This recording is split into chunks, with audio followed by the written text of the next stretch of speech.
최근에 읽었던 책 중에 공동체라는 책이 있는데요. 그 책에 이런 글귀가 있습니다. 우리의 치유는 당신이 다른 사람들과 다르다는 사실이 아니라 서로 같다는 사실에서 시작됩니다. 라고 되어 있어요.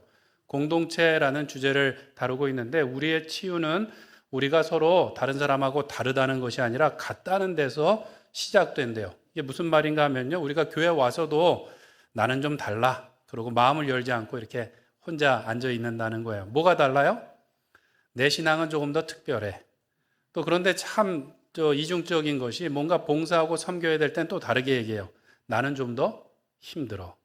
힘든 가운데도 난 열심히 좀 다르게 신앙생활하고 있어. 그래서 마음을 열지 않고 혼자 우두커니 있다 보면 그 가운데 치유가 없다는 것이죠. 우리가 마음을 열고 우리는 다 용서받은 죄인인 것을 고백하고 서로 용서하고 서로를 기뻐할 때 한 몸이 되고 그 가운데 하나님의 치유가 일어날 줄로 믿습니다. 우리 옆에 계신 분하고 인사하겠습니다. 아, 저랑 똑같으시군요. 마음속에서 아마 그래도 난 좀 달라 이렇게 외치신 분들이 계실지 모르는데 참 이상하죠. 우리는 똑같이 죄인이고 똑같이 부족한 사람들이고 예수님이 필요하고 서로가 필요한 사람인 줄 믿습니다. 어릴 적 제가 봤던 TV 만화 중에 짱가라고 있었습니다. 운동회가 열리면 항상 주제곡으로 응원가로 많이 불렀는데 어디선가 누군가에 무슨 일이 생기면 이 노래를 아시는 분들은 옛날 사람들인 거예요. 이제 그 악당들이 나타나갖고 막 이렇게 막 혼란을 일으키면 주인공인 소년이 목걸이에서 별 모양 같은 거 이렇게 딱 위로 올리면서 뭐라고 외치냐면 짱가 그러고 외쳐요. 그러면 이제 그 거대한 로봇이 나와갖고 이제 악당들을 다 무찌르게 되는 거죠. 만화를 보다 보면 막 긴장감이 있는 거예요. 지금쯤 불러야 되는데 왜 안 부르지? 막 이런 마음이 드는데 기어이 부르는 순간 짱가라는 이름을 부르는 순간 이미 안심을 해도 되는 거예요. 이미 악당들은 다 끝난 게 정해진 사실인 거죠. 그 이름을 부른다라는 것, 그것은 그 이름의 권세와 능력을 드러내고 그 실제로 힘을 발휘하게 됩니다. 성경에서도 하나님의 이름을 부르는 자는 구원을 얻게 될 것이다 라고 반복해서 말씀하고 있어요. 요엘서 2장 32절에 보면 누구든지 여호와의 이름을 부르는 자는 무엇을 얻으리니? 구원을 얻으리니 라고 말씀하고 있고 예수님께서도 그 이름으로 무엇이든지 구하든지 하나님께 받게 될 것이라고 우리에게 말씀하신 줄 믿습니다. 가끔 이렇게 영적으로 눌린 분들에게 제가 이렇게 얘기하면서 한 가지 말씀드리는 게 예수님의 이름으로 불러가라고 외치고 선포하라고 말씀드립니다. 예전에는 제가 어릴 때는 참 그게 뭘까 싶었는데 예수 그리스도의 이름에 능력이 있는 줄로 믿습니다. 십계명에도 보면 그 이름을 어떻게 일컬지 말라고 말씀하시나요? 망령되이 일컫지 말라. 그 이름을 어떻게 부르느냐가 우리가 하나님께 영광 돌리고 이 땅 가운데 그 능력으로 승리하게 되는 비결인 줄 믿습니다. 오늘 우리가 읽은 말씀에 보면 여호와 니시 승리의 깃발 대신 하나님의 이름에 대해서 우리에게 말씀하고 계십니다. 오늘 말씀에 보면 8절에 그때 아말렉이 와서 이스라엘과 르비딤에서 싸웠다라고 말씀하고 있습니다. 그때는 언제인가 하면 무리바 사건이 있은 직후입니다. 무리바에서 물이 없다고 불평하면서 하나님께서 물을 주시긴 했는데 그 말씀 뒤에 보면 이런 말씀이 달려 있어요. 뭐라 그러냐면 우리 가운데 과연 하나님이 계신가 안 계신가 했다라는 것이죠. 그리고 나서 오늘 그때에 이 아말렉이 쳐들어왔다는 거예요. 엎친 데 덮친다고 꼭 힘들고 어려울 때, 물이 없어서 마음고생 몸고생 다 하고 나서 지쳐있을 때 더 나쁜 일, 이 아말렉이 쳐들어왔는데 신명기 25장에 보면 어느 쪽에서 쳐들어왔는가?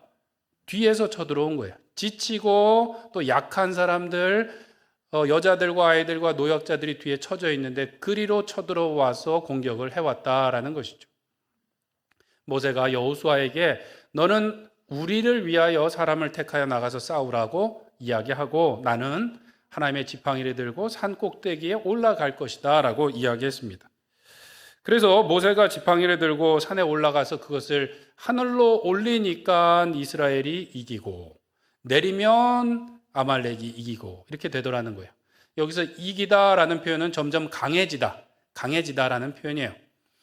모세가 산꼭대기에서 지팡이를 들고 올리고 있으면 이스라엘의 힘이 강해서 아말렉을 막 물리치는데 손이 피곤해갖고 내려오니까 이스라엘이 밀리더라는 것이죠. 80세 노인이 이게 지팡이가 무겁진 않아도 손을 오래 들고 있는 것이 쉽지 않았던 거예요. 그랬더니 아론과 훌이 그 큰 돌을 가져다가 모세를 그 위에 앉히고 한 사람은 이쪽에서 한 사람은 저쪽에서 모세의 손을 받쳐 들었다라는 것이죠. 얼마 동안요? 언제까지? 해가 질 때까지. 해가 질 때까지. 전투를 아마도 아침 일찍 시작했겠죠. 그런데 해 지도록 그 손을 붙들고 있었더니 이스라엘이 아말렉을 쳐서 무찔렀다라는 것입니다. 그리고 하나님께서는 모세에게 이것을 기록하여 기억하되 여호수아에게는 그것을 귀에 외워 들리라고 말씀하고 있어요. 책에 기록해서 그것을 기억하도록 하고 특별히 여호수아에게는 그것을 암기하도록 해라. 절대로 잊어버리지 않게 해라. 왜요? 다음번에 이제 지도자가 될 거니까. 그런데 이 재밌는 것은 이 승리에 대해서 오늘 기록해 보면 기억이라는 단어가 2번 반복되는데 이 승리에 대해서는 기록해서 기억하라고 말씀하시고 그 다음에 보면 아말렉에 대한 기억은 여호와께서 영원히 지우시겠다라고 말씀합니다. 그러니까 하나님께서 이스라엘 백성들에게 승리에 대한 것은 기록해서 기억하고 또 여호수아에게는 외워서 기억하도록 하고 이 아말렉에 대해서는 내가 아주 그 기억을 지울 거야. 그리고 16절에 보면 여호와께서 아말렉과 대대로 싸우시겠다고 맹세를 하십니다. 아말렉과 대대로 싸우시겠대요. 이 말씀은 그 대적이었던 아말렉과 싸우시겠다라는 말씀이기도 하고 하나님의 택한 백성 이스라엘을 대적하는 악한 세력에 대해서 하나님께서 영원히 싸우시겠다라는 의미가 되기도 합니다. 그리고 이 악한 세력들이 공격하는 곳은 어디인가? 약점이었죠. 약점. 뒤쪽에서 경계가 느슨한 쪽, 지치고 어려울 때 들어왔는데 그것이 어디인가? 바로 육체와 물질을 신뢰하는 부분, 물질의 유혹과 육신의 정욕과 우리가 하나님께서 싸워주시겠다라는 의미이기도 한 것입니다. 왜냐하면 이 아말렉이 누구인가 하면 에서의 손자였습니다. 에서의 손자. 그리고 아말렉 족속은 그 후손들이 되는 것이죠. 에서는 어떤 사람이었습니까? 팥죽 한 그릇에 하나님의 축복을 팔아 넘긴 사람이었어요. 그 사람은 육체를 신뢰하고 하나님의 복을 경홀히 여기는 사람이었습니다. 그의 후손 아말렉 자손도 그랬는데요. 민수기 24장 20절에 보면 이렇게 말합니다. 또 아말렉을 바라보며 예언하여 이르기를 아말렉을 민족들의 으뜸이나 그의 종말은 멸망이리로다 하고 라고 말씀하는데 이것은 거짓 선지자 발람이 예언했던 것입니다. 아말렉이 민족들 가운데 으뜸이라고 한 것은 그들이 힘을 자랑하며 아주 강성했다라는 것이고 이스라엘 백성들에게 아주 최고의 적이었다라는 것을 의미합니다. 그러나 육신의 힘, 자기의 힘을 자랑하는 이들의 종말은 무엇입니까? 멸망이라고 성경은 말씀하고 있습니다. 16절에 대대로 아말렉과 싸우시겠다라고 말씀하는데 성경에 보면 아말렉과의 전투가 여러 번 나옵니다. 특별히 뼈아픈 전투가 언젠가 하면 사울과의 전투였어요. 하나님께서 아말렉 족속을 진멸하라고 말씀하셨고 사울은 아말렉 족속을 쳐서 무찌르기는 합니다. 그런데 사무엘이 와보니까 무슨 소리가 들려요? 무슨 소리가 들렸습니까? 양과 소와 염소의 소리가 들려서 왕이시여 이 귀에 들리는 소리가 무엇입니까? 그랬더니 사무엘 선지자님 제가 양과 소 중에 아주 좋은 것들은 남겨놨다가 하나님께 무엇하려고? 제사하려고 남겨놨습니다. 백성들도 그것을 원합니다라고 핑계하고 거짓말을 하죠. 사무엘이 어찌하여 왕이시여 순종하지 않고 탈취하기에만 급급했습니까? 라고 그의 거짓을 지적하게 됩니다. 그래서 유명한 말씀인 순종이 무엇보다 낫고요? 제사보다 낫고 듣는 것이 수양의 기름보다 낫다라는 말씀을 듣죠. 무엇 때문에 실패했나요? 사울은 물질의 유혹 때문에 실패하게 되었어요. 이후에도 아말렉은 사무엘상 30장에도 나옵니다. 다윗이 전쟁터에 용사들과 나갔는데 여자들과 노인들만 있었던 시글락성을 쳐들어와서 노력해간 이들이 누구인가? 바로 아말렉이었어요. 그리고 그 뒤에 포로기 가운데에서도 에스더서에 보면 교만함이 아주 하늘을 찌르면서 이스라엘 백성들을 학살하려고 했었던 사람이 누구죠? 하만. 이 하만이 누구의 후손인가? 아각의 후손, 아말렉 왕의 후손이었다라는 것이죠.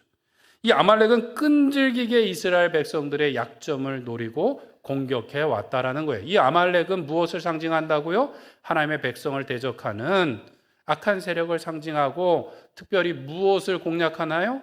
약점인 물질의 유혹과 육신의 정욕, 육신의 자랑, 이런 것들을 공격하면서 괴롭히더라는 거예요. 육신의 몸을 입고 이 세상을 살아가는 우리에게도 마찬가지입니다. 물질에 대한 유혹과 육체의 정욕과 끊임없는 싸움을 해야 돼요. 왜 그런가? 그 싸움의 대상이 그것은 아니에요. 사실은 사단이 우리의 가장 약한 부분을 공격해 오기 때문에 우리가 날마다 그 부분들과 싸워 이겨나가야 됩니다. 예수님께서는 사람이 떡으로만 살 것이 아니요 하나님의 입으로부터 나오는 말씀으로 살 것이다 라고 우리에게 교훈해 주셨습니다. 그 말은 세상을 살아가는데 물질, 떡이 필요 없다는 말씀은 전혀 아니죠. 떡이 필요하긴 한데 그것으로만 사는 것이 아니라 무엇으로 살 것이라고요? 하나님의 말씀으로 살아야 된다. 하나님의 말씀이 더 중요하다라는 것이죠. 왜 그런가요? 하나님께서 이 우주 만물을 지으실 때 무엇으로 지으셨습니까? 하나님의 말씀으로 지으셨어요. 그리고 복 주시기를 생육하고 번성하여 땅에 충만하라고 하셨고, 사람을 지으시고 특별히 복을 주셨는데 제일 처음 말씀하신 것이 무엇인가 하면 먹는 것에 관한 복이었어요. 동산에 씨 맺는 채소와 열매들을 다 너에게 식물로 주리라. 그곳에는 보암직하고 먹음직한 것들이 많이 있었다라는 거예요. 살면서 먹는 게 중요한가요? 안 중요한가요? 예. 신기하게도 먹는 것에 전혀 관심이 없는 분들이 있더라고요. 또 먹어도 살이 안 찌는 분들이 있는데, 참 희한한 것은 유튜버들 중에 그냥 많이 먹어갖고 한 1년에 막 몇십억씩 버는 사람들이 있어요. 사람들이 그거를 관심 있게 보기 때문에 그런 거죠. 살면서 먹는 게 중요하다라는 거예요. 그 성경에서도 먹는 게 중요합니다. 성경의 중요한 사건들 가운데 보면 새로 먹을 것을 허락하시거나 율법이나 제사 제도도 보면 무엇을 먹어라, 무엇을 먹지 말라, 어디서 정해진 장소에서 먹어라 라고 말씀하시고, 신약에 와서 예수님께서 언약을 주시사 성찬식을 제정하셨는데 무엇에 관한 거예요? 먹는 거예요. 먹는 거. 예수님의 살과 피를 먹는 예식을 제정하셨다라는 거예요. 먹는 게 중요한데 중요한 건 뭐냐면 법대로 먹는 게 중요합니다. 말씀을 따라서 먹는 게 중요한 거예요. 더 나아가서 말씀대로 우리가 살아가는 게 중요한 것이죠. 이 땅을 살아가면서 우리에게 떡이 필요하고 돈이 필요하고 물질이 필요하지만 그것보다 더 중요한 게 뭐라고요? 말씀이라는 거죠. 말씀대로 먹고 말씀대로 살아가는 것이 우리에게 중요하다는 것입니다. 그런데 우리는 살아가면서 무엇을 먹을까, 무엇을 마실까, 무엇을 입을까 걱정을 하고 염려하면서 살게 되더라는 것이죠. 더 많은 것을 갖고 누리고자 치열하게 살아요. 왜 그런가? 하나님의 말씀을 따라 살려고 했는데 세상 나가보니까 하나님의 말씀대로 사는 것이 아니라 이 약육강식의 법칙, 정글의 법칙을 따라서 사람들이 살아가더라는 거예요. 그야말로 전쟁터 같은 삶을 살아가는 것이죠. 지금 옆에 있는 사람을 밟고 또 그것을 빼앗지 않으면 내가 저것을 갖지 못할 뿐만 아니라 혹시라도 다 끝나버리는 거 아닐까? 이러다 죽는 거 아닐까라는 불안과 두려움, 조급함에 사로잡히게 되는 것이죠. 그것은 에덴 동산을 떠나면서부터 우리에게 찾아온 거예요. 죽을까 봐 걱정되고 다음에 무엇을 먹을까 걱정하는 것이죠. 누구를 떠나서? 하나님을 떠나서 영생을 잃어버렸기 때문에 우리는 그 두려움과 결핍을 다른 것으로 채우려고 자꾸 한다는 것이죠. 예수님을 믿는 우리들도 말씀대로 살아가야 된다는 것을 잘 알고 있는데 그것이 잘 되시나요? 잘 안 될 때도 혹시 조금씩 있나요? 많다고 솔직하게 얘기해 주셨어요.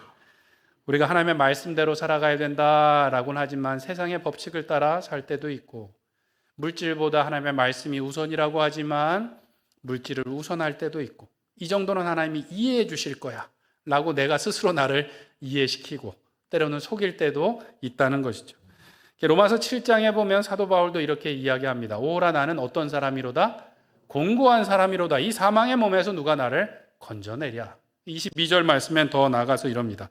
내 속사람으로는 하나님의 법을 즐거워하되 내 지체 속에서 다른 법이 내 마음의 법과 싸워 내 지체 속에 있는 죄의 법으로 나를 사로잡아 가는 것을 보는도다.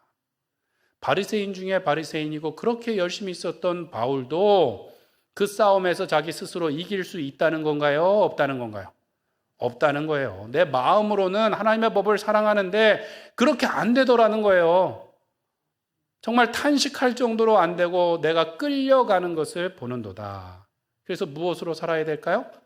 하나님의 은혜로밖에 살 수 없다는 것이 이제 로마서 8장의 이야기인 것입니다.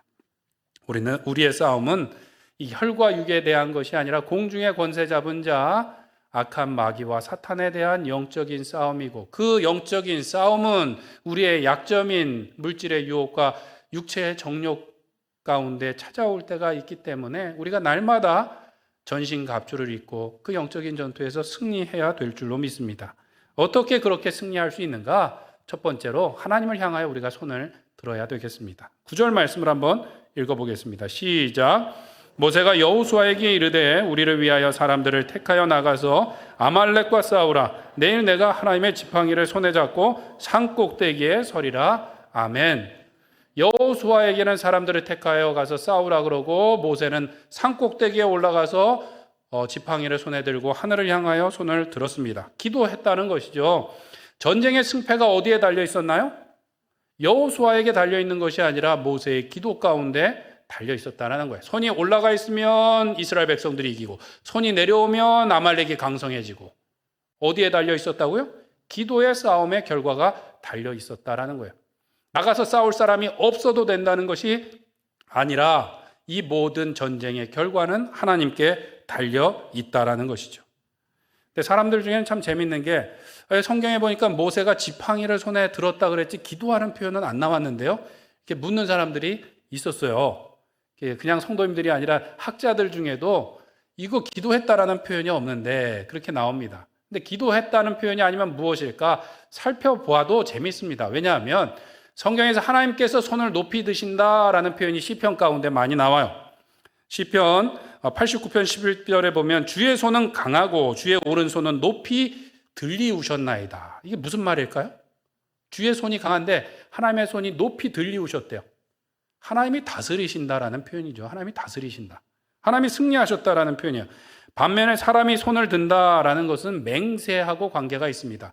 다니엘서에 보면 이렇게 말씀합니다. 내가 들은즉 그 세마포 옷을 입고 강물 위쪽에 있는 자가 자기의 좌우 손을 들어 하늘을 향하여 영원히 살아계신 이를 가리켜 무엇하여 이르되? 맹세하여 이르되. 하늘을 향하여 영원히 살아계신 분을 향하여 손을 들고 맹세한다는 게 뭐예요? 기도랑 다른가요? 다르지 않죠. 하나님을 향하여 맹세한다는 건 기도한다는 표현이에요. 또 성경에서 손을 올린다라는 표현은 전쟁을 시작한다. 자, 돌격 앞으로 할 때 손을 올리지 않습니까? 아니거나 아까 하나님께서 손이 높이 들렸다라고 말할 때 승리를 선포하는 것처럼 미가서 5장 9절에 보면 이렇게 말합니다. 내 손이 내 대적들 위에 들려서. 내 대적들 위에 네 손이 들린다는 건 뭐예요? 이겼다라는 것이죠. 승리를 선포한다는 거예요. 그러면 대적들을 향하여 우리의 관심과 손을 쓰고 있는 것이 아니라 도움을 주시는 분이 하나님이신 줄 믿고 그분을 향하여 손을 들고 맹세하고 또 승리를 주실 줄 믿고 이미 승리를 선포하는 것. 이게 뭐예요? 기도하는 거죠. 기도하는 것. 이미 승리를 주신 줄 믿고 손을 들고 기도하는 것이라고 할 수 있습니다. 칼 바르트라는 신학자는 이렇게 얘기했어요. 기도하기 위해 손을 모으는 행위는 엉망진창인 이 세계의 반기를 드는 행동의 출발점이다라고 말했습니다. 이 세상을 살아가는 가운데 말씀대로 살아가고 싶은데 그렇지 못할 때가 있어요. 바깥에 나가보면 직장에 나가보면 일터에 나가보면 학교에 나가보면 말씀대로 살지 않는 사람들이 많고 내가 말씀대로 살면 손해보는 것 같고 지는 것 같고 다 끝날 것 같은 마음이 드니까 슬쩍 세상 사람들처럼 살아갈 때가 있다는 것이죠. 그러나 그러한 잘못된 것들을 고치는 첫걸음이 어디라고요? 손을 모으고 기도하는 것인 줄 믿습니다. 그것은 이 세상을 고치는 시작점일 뿐만 아니라 가장 강력한 하나님의 도구가 되는 줄 믿습니다. 우리는 기도해야 되는 줄 알아요. 기도가 중요한 줄 아는데 기도하지 않는 이유가 무엇일까요? 기도를 잘 못하는 이유, 안 하는 이유, 게을리하는 이유는 무엇인가? 기도 먼저라는 책에 보면 폴 밀러라는 분이 이렇게 얘기합니다. 우리 한번 같이 읽어볼까요? 시작. 우리가 기도하지 않는 이유는 시간과 돈과 재능만 있으면 뭐든 극복할 수 있다고 내심 무엇하기 때문에? 확신하기 때문에. 기도가 중요한지 알고 가끔 기도도 하긴 하는데 기도를 많이 그리고 기도로 성공하지 못하는 이유는 여전히 우리 가운데 시간과 돈과 재능만 있으면 이거 극복할 수 있는데 라는 마음이 있는 거야. 그러니까 기도하기 전에 어디로 가요? 시간과 돈과 재능을 확보하기 위해서 힘쓰러 가는 것이죠. 기도하기 위해서 힘쓰는 것이 아니라 시간과 돈과 재능과 힘을 얻기 위해서 힘쓰게 된다라는 거예요. 그 말은 하나님보다 내가 더 크다고 고백하는 거예요. 내가 할 수 있다고 고백을 하는 것이죠. 그러나 기도는 하나님께서 지으시고 다스리시는 이 세계를 바꾸는 가장 강력한 도구이고 우리에게 주신 특권인 줄 믿습니다. 철학자 파스칼이 이런 얘기를 했어요. 하나님이 기도를 만드신 목적은 피조물에게 어떤 일을 유발하는 존재로서의 특권을 부여하시기 위해서래요. 동물이 기도를 하나요? 못하죠. 하나님의 형상으로 지음받은 사람들 중에서도 예수 그리스도를 믿는 사람들이 그 이름으로 기도하게 하셨고 그것은 우리의 특권이라고 말씀하셨어요. 이 세상을 살아가면서 창조 세계에 우리가 변화를 일으킬 수 있는 두 가지 방법이 있는데 한 가지는 노동, 내 손으로 뭔가를 고치고 바꾸고 옮기고 하는 것이고 두 번째로는 기도라는 거예요. 기도. 첫 번째로 우리가 우리의 손으로 노동을 해갖고 뭔가를 바꾸는 것은 결과가 금방 나오는데 기도의 경우는 그 결과가 누구에게 달려있는가? 하나님께 달려있다는 것이죠. 그럼 기도가 더 그 결과가 약하고 능력이 약해서 그런가? 그게 아니고 정반대로 기도의 능력이 너무나 강하기 때문에 그것을 그 결정권을 하나님께 두셨다라는 것입니다.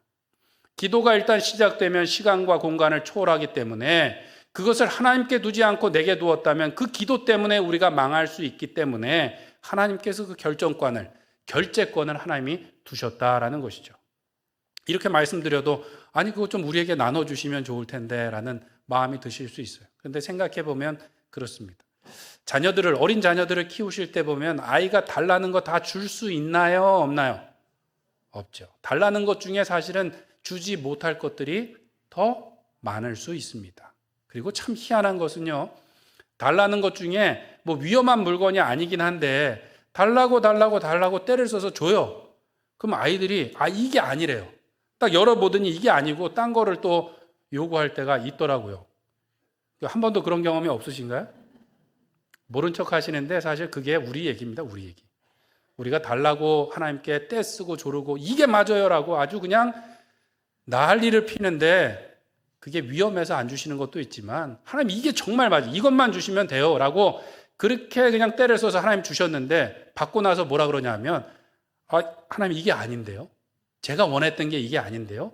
그렇게 얘기할 때가 있어요. 내가 다 아는 것처럼 내가 해답을 아는 것처럼 내가 방법을 아는 것처럼 이거면 되는 것처럼 그렇게 고집을 피지만 결과를 바꿔봐서 이게 아닌데요 라고 또 불평할 때가 있더라는 것이죠. 기도는 너무나 강력한 능력이기 때문에 하나님께 그 결정권을 두신 줄 믿습니다. 우리는 그 기도할 특권을 가지고 있어요. 하나님께서 우리를 사랑하시기에 예수 그리스도의 이름으로 기도할 때 하나님께서 놀라운 역사를 일으켜 주실 줄 믿습니다. 내 손으로 뭔가를 하나 옮기는 것이 아니라 하나님께 먼저 기도하고 나아갈 때 하나님께서 더 크고 놀라운 역사를 이루어 주실 줄 믿습니다. 사랑하는 성도 여러분, 시간과 돈과 재능만 있으면 뭐든지 극복할 수 있다라는 확신 때문에 우리는 기도를 먼저 할까요? 나중 할까요? 나중 하죠. 내가 먼저 행동하고 기도를 나중에 합니다. 안 되면 기도할 때가 있죠. 그러나 그렇지 않습니다. 하나님께서 지금도 다스리시고 우리의 기도를 들으시사 역사하시고 우리에게 승리를 주실 것을 믿고 먼저 기도하심으로 하나님의 크고 놀라운 역사를 경험하시는 우리 모든 로뎀교회 성도님들 되시길 축원드립니다. 두 번째로 우리는 성도들의 손을 들어 주어야 되겠습니다. 성도들의 손을 붙잡고 들고 함께 기도해야 되겠어요. 12절 말씀 한번 같이 읽겠습니다. 시작. 모세의 팔이 피곤함에 그들이 돌을 가져다가 모세의 아래에 놓아 그가 그 위에 앉게 하고 아론과 훌이 한 사람은 이쪽에서 한 사람은 저쪽에서 모세의 손을 붙들어 올렸더니 그 손이 해가 지도록 내려오지 아니한지라. 아멘. 여기에도 모세와 아론이 기도했다는 표현이 있나요, 없나요? 없죠. 뭐 기도 안 했나요? 그러면 기도했겠죠. 뭐 했겠습니까? 하루 종일 해가 지도록 그 손을 붙들고. 그런데 재밌는 말씀은 이전까지 하나님의 구원의 역사와 오늘 본문이 좀 달라요. 모세는 직접 나가서 싸우지 않고 여호수아에게 위임합니다. 사람들을 택하여 나가서 우리를 위하여 싸우라라고 말하고, 모세도 갓난한 일이었지만 혼자 하지 못하고 옆에서 아론과 훌이 돕더라는 거예요. 이것은 그냥 기도한 것이 아니라 피차 서로 돕고 함께 기도함으로 하나님께서 그들 가운데 계시고 하나님께서 그들 가운데 역사하심을 그들이 경험했다라는 것이죠. 하나님의 승리를 더 선명하게 경험했다라는 것입니다. 재밌는 것은 이 말씀이 언제 주어진 것이냐 하면 무리바 사건 뒤에 그들의 마음속에 하나님께서 과연 우리 가운데 계신가 안 계신가 이렇게 아리까리 할 때였어요. 아리까리 할 때. 하나님이 계실까 안 계신가 이러고 있을 때. 참 이상한 것은 이전에 출애굽의 놀라운 기적을 경험하고 얼마 전에 홍해가 갈라져서 홍해를 건너는 기적도 있었고 그 다음에 반석에서 물이 나오는 기적도 있었는데도 여전히 뭐라 그러고 있어요? 과연 하나님께서 우리 가운데 계신가 안 계신가 이러고 있더라는 것이죠. 그런데 오늘 본문에 보면 여호수아는 백성들과 나가서 종일토록 수고하고 싸우고, 모세는 해가 지도록 손을 들고 기도하고, 아론과 훌도 그 손을 붙들고 그냥 애를 쓰면서 기도하고 나서 무엇을 경험했어요?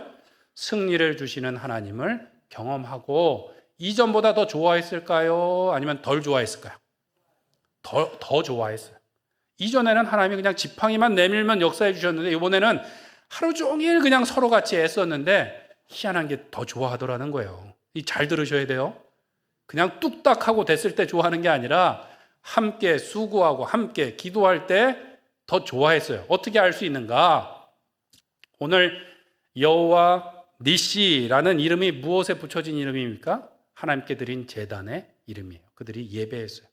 홍해가 갈라지고 나서 그들이 출애굽을 이루고 나서도 그들이 좋아는 했어요. 모세와 아론이 노래하고 미리암이 노래하긴 했는데 제단을 쌓고 예배했다는 얘기는 없어요. 이것은 출애굽하고 처음 쌓은 제단이었습니다. 언제요? 여호와 니시 하나님의 승리를 경험하고 나서 오히려 함께 수고하고 함께 돕고 함께 기도하고 나서 하나님의 승리를 경험했을 때 그들이 더 좋아하고 더 하나님께 감사하며 나거더라는 것입니다. 무엇을 통해서요? 공동체를 통해서. 보이지 않는 하나님을 그들이 더 선명하게 경험한 것은 보이게 우리에게 주신 교회를 통하여, 공동체를 통하여 함께 서로를 돕고 함께 기도하며 살아계신 하나님을 보고 만지고 듣고 경험했다라는 것입니다. 하나님께서는 우리를 한 몸으로 지으셨고 성전으로 하나 되게 하셨습니다. 보이지 않는 하나님을 경험하는 것, 우리가 교회 안에서 그것이 가능한 줄로 믿습니다. 그리고 이렇게 함께 할 때 하나님께서 더 역사하시는 이유가 무엇인가 하면, 아까 말씀드린 것처럼 그렇게 홍해가 갈라지는 기적을 보고도, 반석에서 물이 나오는 기적을 보고도 이스라엘 백성들의 마음속에 뭐가 있었다고요? 과연 우리 가운데 하나님이 계신가 안 계신가? 이런 마음이 있었다라는 거예요. 그런데 공동체 안에서 살아계신 하나님의 승리를 경험할 때 그들이 확신하게 되고 하나님께 더 큰 찬송을 올리게 된 줄로 믿습니다. 제가 좋아하는 말씀 중에 고린도후서 1장 11절 말씀인데요. 우리 한번 같이 읽어보겠습니다. 고린도후서 1장 11절 말씀 제가 읽겠습니다.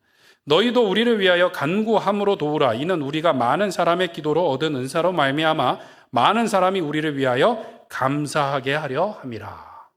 사도 바울은 죽음도 겁내지 않는 사람이었어요. 그런데 나를 위하여서, 우리를 위해서 기도해달라 그랬어요. 고난이 두렵거나 죽음이 두려워서가 아니라 그 기도를 통해서 우리에게 많은 은사를 주실 것이고, 그 은사 때문에 또 어떻게 된다고요? 너희도 더 많이 감사하게 될 것이기 때문에, 더 크신 하나님을 우리가 함께 경험하고 더 많이 찬양할 것이기 때문에 기도해달라고 부탁을 했다라는 거예요. 우리가 더 많이 기도하면, 더 많은 사람이 함께 기도하면 더 크고 놀라우신 하나님을 경험하게 될 줄로 믿습니다. 우리는 혼자 설 수가 없어요. 전도서 4장 12절의 말씀에 보면 한 사람이면 패하겠거니와 두 사람이면 맞설 수 있나니 삼겹줄은 쉽게 끊어지지 않느니라 라고 말씀하고 있습니다. 우리는 원래 지음받기도 공동체로 지음받았고 우리는 교회로 부름을 받았습니다. 함께 있어서 서로를 돕고 위해서 기도할 때 우리는 실패하지 않고 하나님을 더 잘 경험하게 될 줄로 믿습니다. 우리는 바쁘고 힘들고 사는 게 어려워서 구역 예배, 또 예배 자리, 또 교회 모임에 빠질 때가 있습니다. 그러나 그렇게 힘들고 어렵고 바쁠수록 우리가 함께 모여서 예배하며 기도하기에 더욱더 힘을 내야 될 줄로 믿습니다. 나도 살기 바쁘지만 내 지체의 손을 붙들어서 위로하고 함께 울어주고 함께 병원 가주고 함께 힘든 장소에 가줄 때 하나님께서 우리 가운데 거하시며 승리의 하나님을 경험하게 하시고 더 큰 경배를 하나님께 올리게 하실 줄 믿습니다. 말씀을 정리하겠습니다.